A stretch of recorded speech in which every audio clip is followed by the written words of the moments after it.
Akulira Oludda oluvuganya mu palamenti Mathias Mpuuga olwaleero ayanukudde gavumenti ku kiwandiiko kye yasomera eggwanga ku nsonga z'okulinnyirira eddembe ly'obuntu.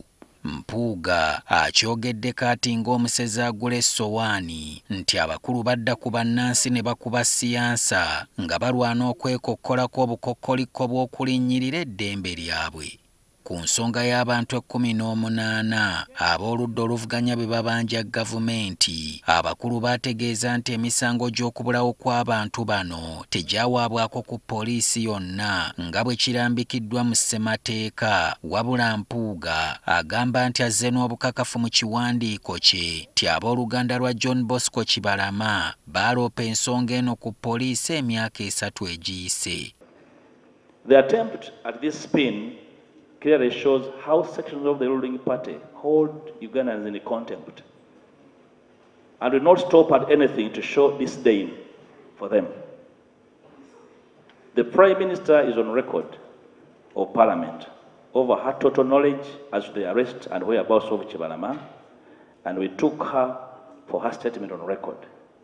Right, Honourable Speaker, Mr. Kibalama was fully situated.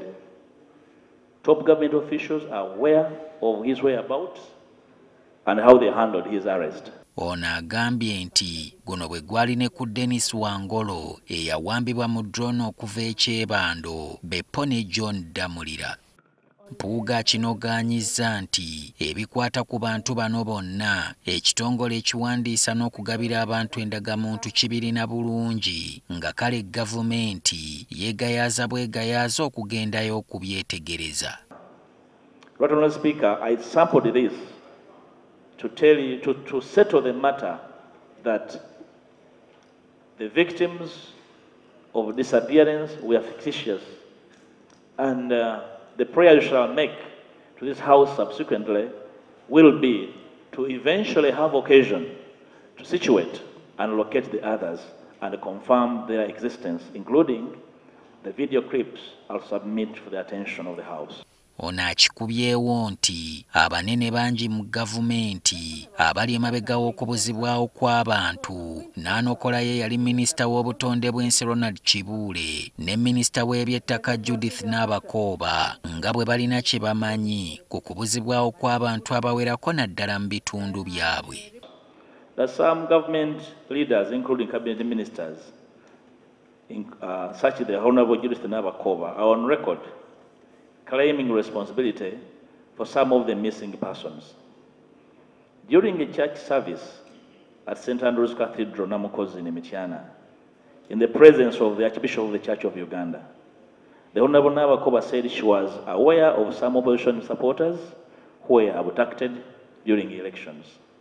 And when the families of these people approached her at her home in Kalangalo, she was able to secure their freedom, the freedom of the victims, from Kireka SIU.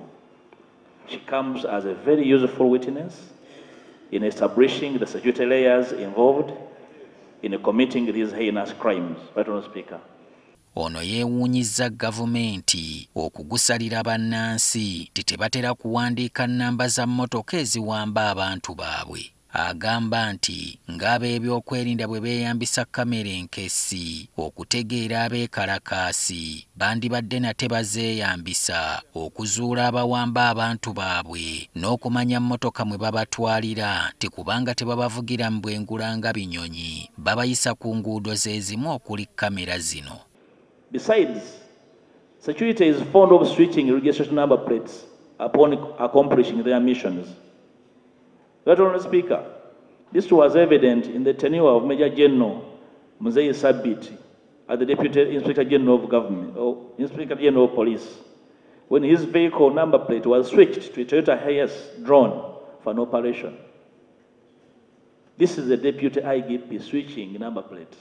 Mu alipoota ya Mpuuga akonye ne ku kabangali ya poliisi namba 17 eyalabika ennyo mu butambi bw'okwekalakasa kwa Novemba wa 2020 ng'eriko abasajja bagenda bawandagaza ebyasinga abali mu ssematalo. Yeebuuza lwaki gavumenti ne gye buli eno tesobolanga kutegeera baani abaagiriko.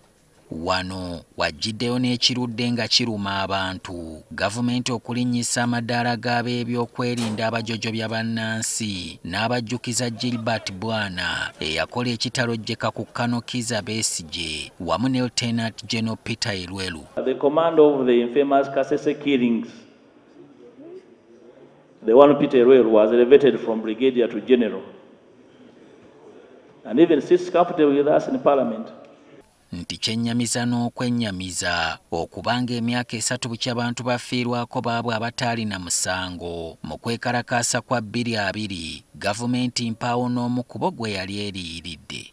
Alipoota ya Mpuuga esigadde eriko ensonga z'enywezezza omuli okuyimbula abasibe bonna abali mu makomero olw'ebyobufuzi, okussaawo akakiiko ak'enjawulo okunoonyereza ku nsonga zino, n'akakiiko akalala akalondeddwa okugenda ebuziba waazo n'okuddira buli muntu wa bulijjo awoleza mu kkooti y'amagye aleetebwe mu kkooti z'abantu ba bulijjo kubanga obusungu obungi bukulagiriza emmese olusuubo. I thank you, Right Honorable Speaker. Can I have silence?